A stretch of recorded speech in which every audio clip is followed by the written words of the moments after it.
चींटी के नाम पर अल्लाह ने सूरत रख दी। पीछे मैं आपको बहुत सारी सूरतों के नाम याद करा आया हूँ। एक सूरह नहल भी हमने पढ़ी थी। तो अल्लाह तबारक व तआला ने इस सूरत में कुरान करीम की हक्कानियत, मोमिनीन की सिफ़ात, मुख्तलिफ अम्बिया के अहवाल, अल्लाह ताला की तौहीद पर दलाइल, क़यामत की हौलनाकियाँ और हयात बादुल मौत का जिक्र फरमाया। इस सूरत की इब्तदाई आयात में एक बार फिर हज़रत मूसा अलैहिस्सलाम के अहवाल और मोजज़ात का बयान है। आज नंबर 16 से सुलेमान अलैहिस्सलाम का जिक्र है। वो दाऊद अलैहिस्सलाम के वारिस थे, बेटे थे, और इन्हें परिंदों की बोलियां सिखाई गईं। जिन्नात और इंसानों के लश्कर का एक फौजी डिसिप्लिन के साथ इनके पास हाजिर रहते थे। वो जो उनका लश्कर था ना, उसमें इंसान भी थे, जिन भी थे, और उसके अंदर परिंदे भी थे। उनका लश्कर था, वो हमेशा उनके पास रहते थे। हजरत सुलेमान अलैहिस्सलाम गुजर रहे थे तो एक मकाम से आप गुजरे जहां चींटियां बड़ी कसरत के साथ थी। तो एक चींटी जो उन चींटियों की सरदार थी, उन चींटियों की बड़ी थी, और मुफस्सिरीन किराम ने यह भी लिखा है कि वो थी भी, एक आंख उसकी कोई नहीं थी, एक टांग उसकी कोई नहीं थी, लेकिन इस हाल में भी वो चींटी जो थी वो चींटियों की क़यादत कर रही थी। तो हजरत सैयदना सुलेमान अलैहिस्सलाम का लश्कर जब वहां से गुजरा तो वो कहने लगी, या अय्युहन नमल उदखुलू मसाकिनकुम, कहने लगी चींटियों अपने बिलों में घुस जाओ। कहीं ऐसा ना हो कि सुलेमान अलैहिस्सलाम का लश्कर बेदहानी में, सुलेमान का लश्कर तवज्जो ना करे और तुम्हें पांव के नीचे मसल दे। लिहाजा इस तरह करो कि तुम अपने अपने बिलों में घुस जाओ। हजरत सुलेमान अभी 3 मील दूर थे। तमाम मुफस्सिरीन ने लिखा है 3 मील दूर थे। तो वहां से चींटी बोली तो कुरान कहता है कि हजरत सुलेमान उसकी बात सुन के हंस पड़े। फतबस्सम दाहिका, आप उसकी बात सुन के हंस पड़े कि देखो ये चींटी क्या कह रही है। जरा गौर करना बात पर कि हजरत सुलेमान 3 मील दूर फासले पर चींटी की बात भी सुन लेते। मौलवी ने कुरान की आयत पक्की याद कर लिया, ना बशरुम मिसलुकुम, कहता है हुजूर ने कहा मैं तुम्हारी तरह का बशर हूं। नबी हमारी तरह होते हैं जी। तो वो तो 3 मील दूर चींटी की आवाज सुन लेते थे। इसके कान में चींटी रखो भला, इसे कहो कि बता भला क्या कहती है, कुछ बताएगा फिर दौड़ लगा देगा शायद। कान में रखो इसको, कहो बता चींटी क्या कहती। और अगर ये लफ्ज ना होते कुरान के कि जब उन्होंने सुना तो हंस पड़े, ये जुमले ना होते तो शायद इसको भी ना मानते।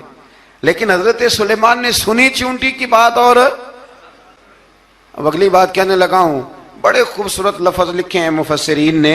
फरमाते हैं देखो, एक चींटी ने एक जुमला बोल के, एक चींटी ने एक जुमला बोल के अपने कबीले की खैर खाई की तो रब ने उसका जुमला भी कुरान में बयान फरमा दिया।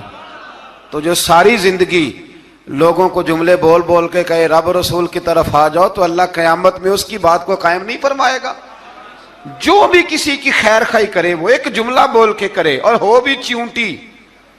तो अगर अल्लाह उसका जिक्र कुरान में बाकी रखता है तो मैं और आप अगर किसी की खैर खाई करेंगे तो इंशाअल्लाह जिक्र बाकी रहेगा। शर्त यह है कि करें खैर खाई।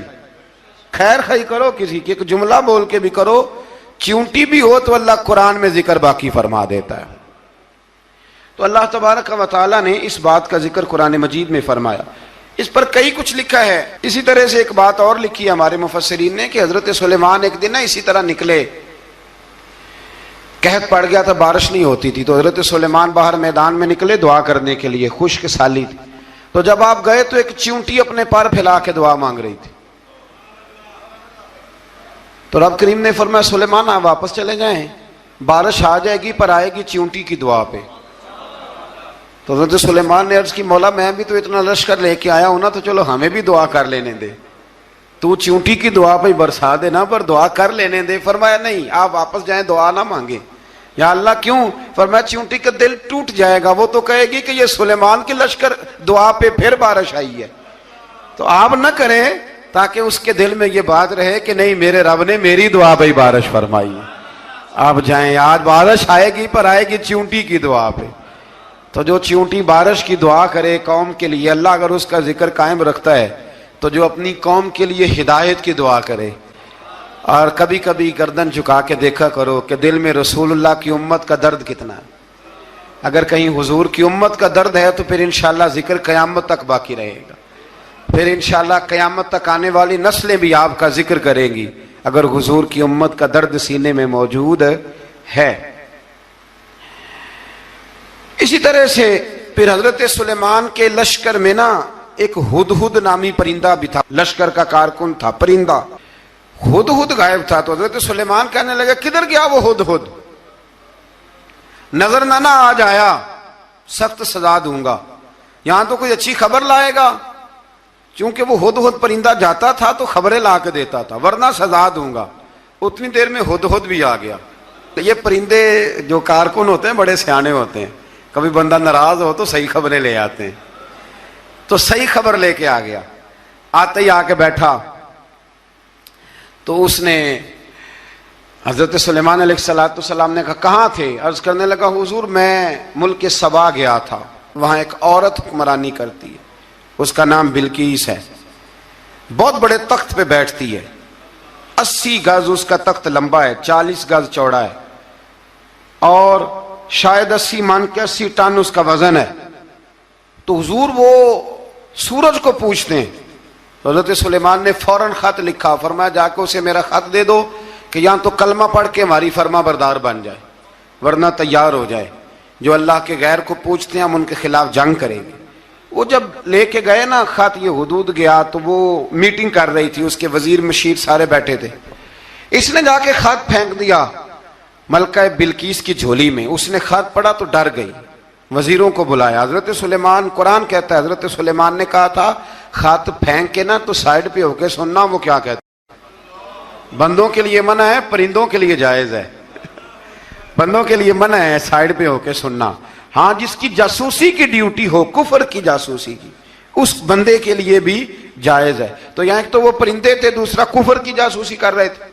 साइड पे होके सुनने लगे तो मलका बिल्कीस कहने लगी अब क्या करना है, ये खत आया है। तो वो कहने लगे हम तैयार हैं, आप हुक्म करें, हम लड़ने को तैयार हैं, लड़ेंगे। वो कहने लगी नहीं, तेजी ना दिखाओ। कुरान मजीद कहता है कि वो कहने लगी जब लड़ाइयां होती हैं तो शहर तबाह होते हैं, मुल्क खंडर बन जाते हैं, लड़ाई मसले का हल नहीं है। उन्होंने कहा कि मैं नबी हूं, तो एक दफा आजमा लेते हैं कि नबी हैं कि नहीं, माज़अल्लाह आजमा लेते हैं। कहा कैसे? कहने लगी तोहफे ताए भेजते हैं, अगर माल पर दिल ललचा गया तो फिर नबी नहीं बादशाह है, और अगर माल पर दिल ललचाया ना तो फिर अल्लाह के कामिल बंदे। ये फर्क उसने उस वक्त बयान किया। उसने 500 कनीजें, 500 गुलाम, बड़े शानदार लिबास पहना के, 500 घोड़ा बड़ा तगड़ा, उसके ऊपर माल व असबाब रख के तैयारी करा के हजरत सुलेमान की तरफ भेजा। हुदहुद पहले से खबर लेके आ गया, हुजूर उसने ये प्रोग्राम बनाया है। वो जब आया सारा कुछ तो हजरत सुलेमान देख के जलाल में आ गए, फरमाने लगे उसे जाके कह दो तू मुझे क्या तोहफे भेजेगी, मेरे रब ने मुझे माला माल फरमाया हुआ है, उन्हें माला माल किया मेरे मालिक ने, जा उसे जाके कह तू क्या तोहफे देगी। जब रब देता है तो फिर कोई कमी ना ना वो नहीं छोड़ता। बंदे क्या दे सकते हैं, बंदे तो बेचारे 10 दे के तो 10 दिन उनकी आंखें नहीं खुलती। फरमाया मुझे अल्लाह ने जो दिया है क्या बात है उसके देने की। तो फरमाया उसे कहो या फरमाबरदार होके आ जाए या जंग के लिए तैयार हो जाए, हम उसे उसके शहर से जलील करके निकाल देंगे। उसने जाके जब पैगाम दिया तो और उन लोगों ने भी आके बताया कि वहां तो हम अजीब मंजर देख के आए हैं कि जानवर भी हाथ बांधे खड़े हैं, वहां तो जिन्नात, सरकश जिन्नात खड़े। वो बादशाह नहीं, वो नबी हैं, वो जो 500 गुलाम और 500 कनीजें गई थी, हवाल सुनाया आके। तो मलका बिल्कीस ने फिर खत लिखा कि मैं फरमा बरदार होके आ रही हूं। माना क्या है, मैं कलमा पढ़ने के लिए आ रही हूं। तो हजरत सुलेमान ने कहा भाई अब इस तरह करो, जरा फर्श बिछाओ। उन्होंने फर्श बिछाया, इस तरह का कि ऊपर फर्श था, नीचे मछलियां तैर रही थी, लग रहा था दरिया है। ड्यूटी लगा दी, जिन्नात ने बिछा दिया। उधर हजरत सैयदना सुलेमान फरमाने लगे अब चूंकि मान के आ रही है तो उसे अपनी नबुव्वत की अलामतें भी दिखानी है। उसने तख्त बड़ा शानदार बनवाया था, और खवातीन में जो आदतें खवातीन वाली होती हैं वो जाती नहीं। वो 7 कमरों में ना पीछे अपना तख्त रख के तो 7 दरवाजे बंद करके आई। उस जमाने में एक रिवाज था, वो जुलेखा ने भी 7 दरवाजे मुकफ्फल के एक रिवाज था।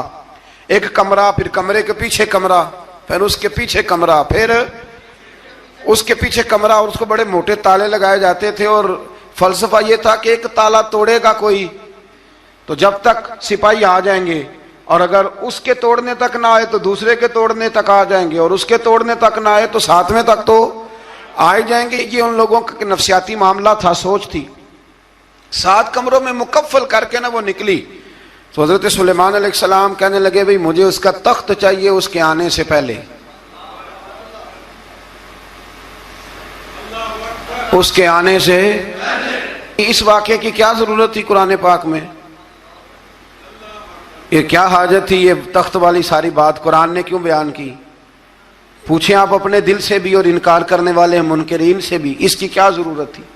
वो जो कहते हैं जी वली की करामत की क्या जरूरत है, सीधी सीधी नमाज पढ़ो, रोजा रखो, हज करो, ज़कात दो, तो पूछो इनसे एक सूरत नमल के अंदर इस सारी तफसील की क्या जरूरत थी? खत्म हो गई जब वो कलमा जो पढ़ रही है, तो फिर इस सारे वाक़े को रब क्यों बयान फरमाता है?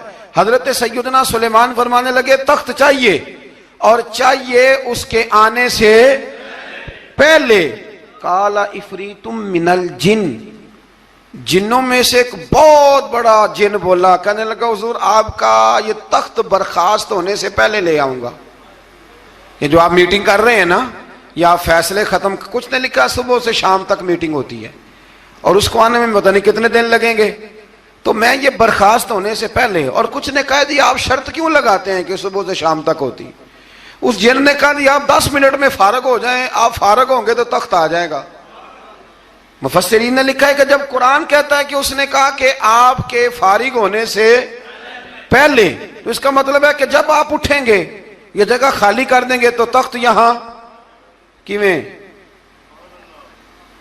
हजारों मील का फासला है, आ जाएगा। पर हवाई जहाज पे कार्गो करा के जी DHL के जरिए कैसे आएगा? वह आएगा तो बस आएगा। तो हजरत सुलेमान की तो बादशाहत थी ना जमाने पे, फरमाने लगे नहीं नहीं तू लेट है, तू लेट है, तू हमें जानता ही नहीं, एट सेट ते पखड़ा कुआर गंदल, असी और भी बूटियां जानने आ, ये तू लेट है, अभी हमारी ताकत इससे ज्यादा है।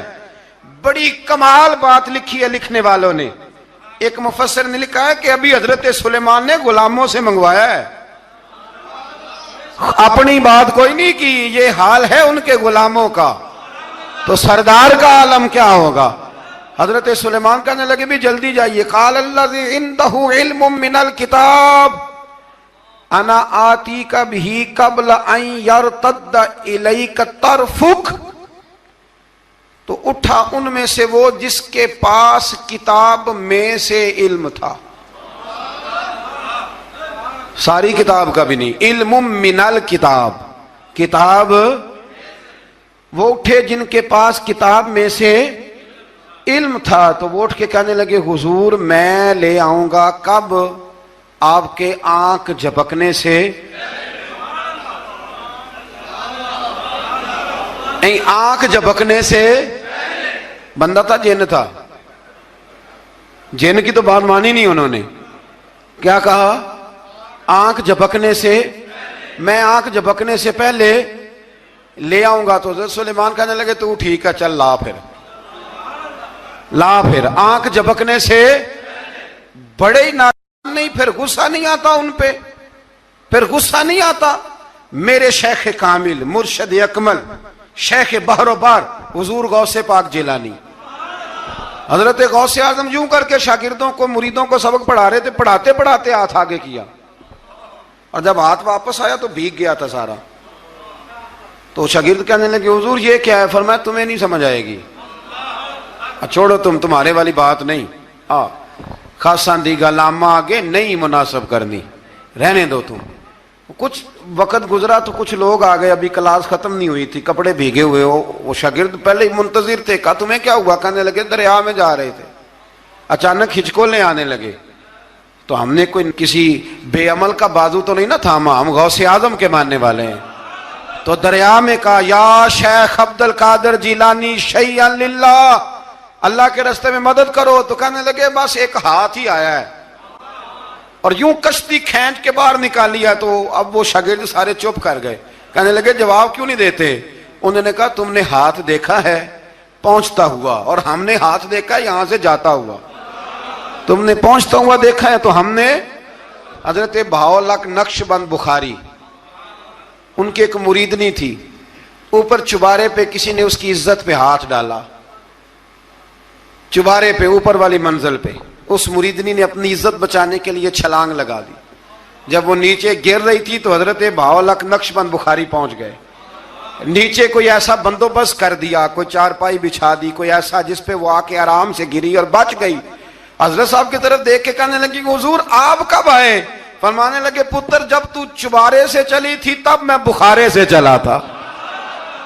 जब तू चुबारे से चली थी ना तब मैं बुखारे से चला था, और तेरे नीचे आने तक मैं भी पहुंच गया हूं।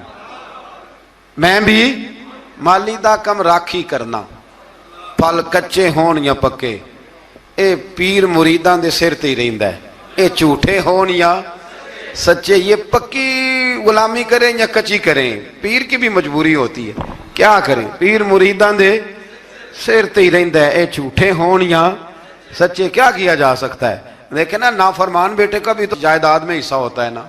नाफरमान भी हो तो जायदाद में हिस्सा, तो चलो बाप नाराज रहेगा तो अल्लाह नाराज रहेगा, बात अलग है, पर जायदाद का हकदार तो है ना, चाहे नाफरमान ही है। पीर मुरीदां दे सिर ते ही रहिंदा है, ये झूठे होण या।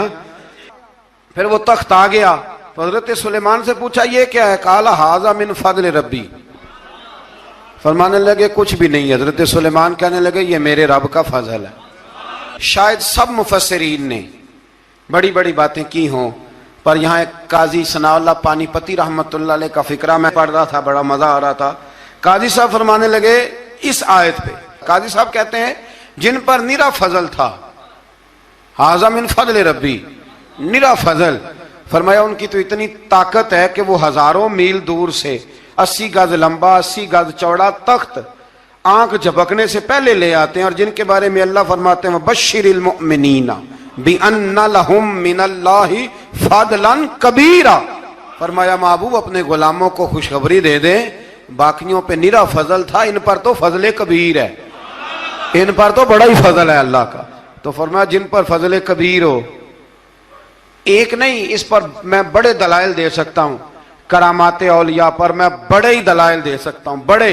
गौसे आजम रदी अल्लाह तआला अन्हु के पास बादशाह आया तो कहने लगा पीर तब मानूंगा जब सेब खिलाएंगे। सेब का मौसम ही नहीं था। तो हजरत साहब आते ही उसे कहने लगे अब तू मेरी विलायत को सेबों पे तो ना तोल, अब सेब खिलाए तो वली या ना खिलाए तो वली कोई नहीं, ये तो अब मेरी विलायत को सेबों पे तो ना तोल। तो हजरत साहब ने यूं हाथ उठाया तो अल्लाह ने 2 सेब अता फरमाए। तो वहां जुमला है हुजूर गौसे आजम का, फरमाने लगे अगर अल्लाह हजरत मरियम सलामुल्लाह जो बनी इसराइल की वलिया हैं, वली है ना, वो नबी तो नहीं ना, औरत नबी नहीं हो सकती। फरमाया अगर अल्लाह उन्हें बगैर मौसम के फल दे सकता है, मैं तो मोहम्मद अरबी का नौकर हूं। फरमाया अब ना 2 सेब आए थे। तो वो कहने लगा मेरे तो दिल में एक सेब था ना, तो हुजूर गौसे आजम ने ना एक सेब मुझे दिया, एक मैंने खाया तो एक गौस पाक खाने लगे। कहते हो मैंने वो मुंह में रखा, जरा तुर्श था, तो मेरे चेहरे का वो रंग देख के ना, असर देख के तलखी महसूस, तो गौसे आजम कहने लगे मेरे वाला खा। तो एक उन्होंने काट के टुकड़ा दिया, कहते खाया तो बड़ा मीठा था। तो मैंने कहा हुजूर आए तो दोनों ही गैब से हैं, तो आपके वाला मीठा है मेरे वाला कड़वा है। तो आप फरमाने लगे आए तो दोनों गैब से थे, पर एक को जरा जालिम के हाथ लग गए हैं ना, उसको तंबीह भी कर दी कि जुल्म से बाज आ जा, तंबीह भी कर दी। पर मैं हाथ जालिम के लगे इसलिए तुर्श हो गया, सियाना बन। एक नहीं 20 दर्जनों, लेकिन पता नहीं क्यों लोग अड़ गए, पता नहीं क्यों कड़ के आ गए करामत औलिया के मामले में। बिल्कुल, और फिर किसी हदीस में यह नहीं आया कि इस जमाने में वली होंगे तो इस जमाने में वली नहीं होंगे। हुजूर ने फरमाया मेरी उम्मत कभी गुमराही पर जमा नहीं होगी। इकबाल कहते हैं औलिया क्या होते हैं, औलिया क्या हैं, जवासीसुल कुलूब। इकबाल कहता है वली का बहुत बड़ा वली तुमने देखना हो तो उसे देखो जो तेरे दिल का जासूस है। चलो ये मुश्किल बात है, मैं नहीं छेड़ता, लेकिन जो तेरे हाँ वो जासूसी करता है, पर करता है तेरे दिल की, वो तेरे दिल का जासूस होता है वली। और उस पर हुजूर की हदीस है, फरमाया इसकी फिरासत कल्बी से डर, ये अल्लाह के नूर से देखता है। डर इसकी फिरासत कल्बी से। अल्लाह तौफीक अता फरमाए। 12 इस वली का नाम था आसफ बिन बरखिया। आसफ बिन बरखिया जी हजरत सुलेमान के वजीर थे। वो आई मलका बिल्कीस, और जब वो आई ना तो उसने देखा कि ये तो आगे सामने हजरत सुलेमान बैठे हैं, और जो रास्ता है ना दरमियान में वो फर्श है कि दरिया है समझ नहीं आ रही। तो उसने ना अपना यूं करके ऊपर कपड़ा उठाना शुरू कर दिया कि नीचे पानी है। तो हजरत सुलेमान कहने लगे चलती आ, नीचे कुछ भी नहीं। उसने पैर रखा, नीचे मछलियां भी तैरती जा रही थी। हजरत सुलेमान अलैहिस्सलाम, आज भी अल्लाह ने तौफीक दिया ना, लोगों ने इस तरह की तामीरात बाद में की हैं, लेकिन इसके मौजिद, इसके पहले बनाने वाले हजरत सुलेमान है अल्लाह की दी हुई तौफीक से। तो वो मलका आपके पास आई, फिर वो आपकी फरमा बरदार हो गई। और बाद मुफस्सिरीन ने यह लिखा है कि उसने जब कलमा पढ़ा तो फिर उसका निकाह भी हजरत सुलेमान से हुआ। ये भी बाद लोगों ने